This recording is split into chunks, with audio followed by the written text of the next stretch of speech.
And tonight we have on very special guest, Dennis McKenna. Dennis McKenna, I'm going to let Dennis tell us about him, but he is, of course, the co-author of The Invisible Landscape with his late brother, Terence McKenna. And, of course, Sacred Mysteries has the new Alchemical Dream, Rebirth of the Great Work with Terence McKenna, if you're interested. Dennis is a lecturer. He's a teacher. He's an expert on plant substances and things. Last time I saw him, he was up at the University of British Columbia teaching, and I don't know where he is now. Dennis, where are you? I am in Minnesota. Ah, you're back. I'm back. Is it raining? No, fortunately, not tonight. It has been, but tonight we got a break. Well, I remember in British Columbia, man, it just rained and rained. Yeah. It's amazing. Yeah. Is your daughter still going to school up there? She is. She's in her fourth year. She's finishing up this year. Yeah. Yeah, she was great. Yeah. Very smart. Yeah. So, Dennis, you are a teacher still at the. Where are you teaching at? Well, I'm a I guess senior lecturer is the official title for. I'm at the Center for Spirituality and Healing at the University of Minnesota, which is not a New Age cult, despite what it sounds like. It's actually the alternative complementary medicine program in the medical school there. Yeah, we'll get to that. Which is kind of where ethnobotanists like me, we get slotted into these marginalized positions. So that's where I am. Oh, well, that's good. At least you're back in the States and out of the rain and all that. Yeah. We shared each a spot in a recent, probably causing a nightmare even bringing it up to you, but in a recent History Channel special called I think it was called The Nostradamus Effect, of which I think they managed to get every single film of an atom bomb ever taken and slipped into the film. Yes. It was quite amazing. Yes. So what did you think of that program, honestly? Well, I don't know. I thought I came off pretty well. I think you did. I think that the History Channel is they're pushing the franchise, right? For them, this 2012 thing is a cash cow in some ways, and so it is what it is. I mean, I think that their approach is to sort of play on people's fears, and that's what they do. Fear sells. So that's what I think about it. Yeah.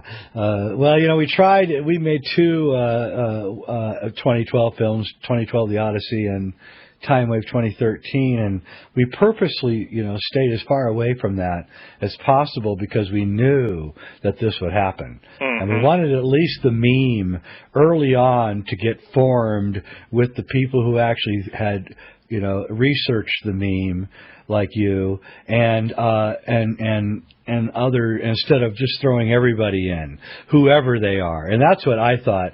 I think a lot of the people that are in these things, where were they? I don't ever remember them. All of a sudden they just appeared out of nowhere, claiming doom and gloom, and the whole world's going to fall apart.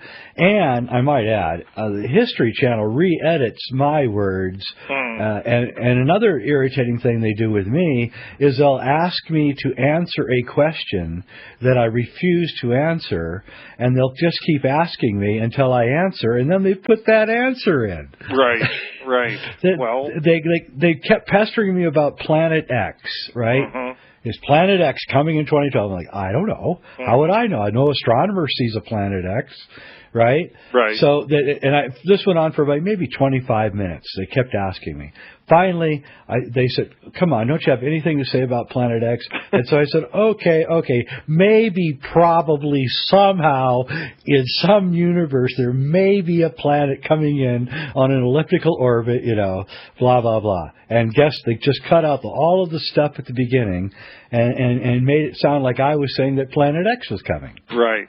Well, this is always it's always problematic talking to the media, because they will do everything they can to get you to say what they want you to say. And what you say that doesn't agree with what they want you to say is all conveniently cut out, So, so it's always a mixed bag. I'm sure a lot of yours got cut out, right? Quite a bit, yes. Yeah. Quite a bit. I kind of thought that, because it didn't fit with the agenda at hand here. No, that's what happened to me. I was on the chair for 3 hours, and all they did was pull out my most sensational sentences. It was quite disturbing. Yeah. So for those of you who don't know, and there's apparently a lot of people, the memory of Terence seems to be fading rather quickly, I'm saddened to say. Dennis is the brother and compatriot of the late Terence McKenna. And Terence was I don't know what to call him. He had the logos, is what I will say. He seemed to have this incredible ability to enunciate thoughts. And he became really one of the great late 20th century philosophers, I think, and unfortunately he died too young, and he is not going to be here for the great events that he was actually part of and is part of. So why don't you tell us a little bit about Terence before we go on with some of this ethnobotany thing, which is what I want to get into. Oh, well, what to say? He was, of course, my brother, and so I know where all the bodies are buried in a certain sense, but we won't get into that. I think that he was, almost reluctantly, he became some kind of cultural icon in the sense that he was able to articulate these absolutely crazy ideas and make them sound reasonable, and because he came across as very reasonable, so he could, he could use that ability to propose, the most far out things, and yet it sounded all completely reasonable and plausible and all that, and that was his talent. I mean, he had, you call it the logos, I call it the blarney. He had the gift of blarney. and we used to get in not conflicts, but mild disagreements, because he used to hate for me to go to his seminars, because I was the only one that would ever challenge him on anything that he said. Everyone else is just taking it in, and like they're totally mesmerized by what he says, and I would stand up and say, well, wait a minute, what you said just now doesn't make any sense, and it totally contradicts what you said 20 minutes ago, which also didn't make any sense. And, so what's going on? And he would, of course, respond and say, well, consistency is the hobgoblin of small minds,